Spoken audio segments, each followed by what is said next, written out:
Hello, I'm Joe Hren. Some Monroe County Council members are seeking alternatives to a proposed 1% food and beverage tax.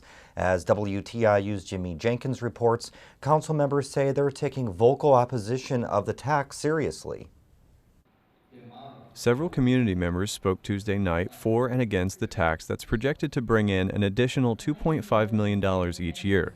That money would help fund a $30 million expansion of the Bloomington-Monroe County Convention Center. William Ellis is the founder of Monroe County Citizens Against the Food and Beverage Tax.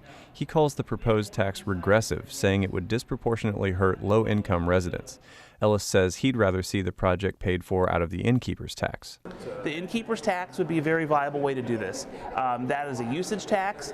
That is when people are visiting, they're going to pay extra money on the hotels, and that currently funds the convention center now, and that would be a way it would fund it in perpetuity. Monroe County Council member Shelley Yoder is one of 3 council members who say they're undecided on whether to support the tax.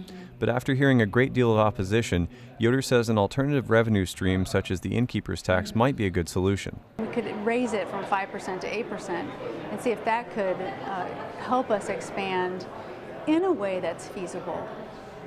I would be in favor of that. Yoder says she'll work with state legislators to see if such an increase is possible before casting her final vote on the food and beverage tax next month. For WTIU News, I'm Jimmy Jenkins.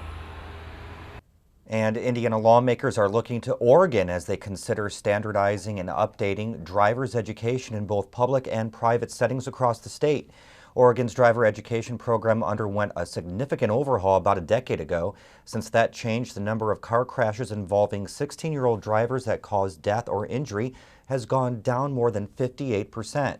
Oregon officials said that's because the state's driver's education program focuses on safer habits and behaviors rather than driving skills.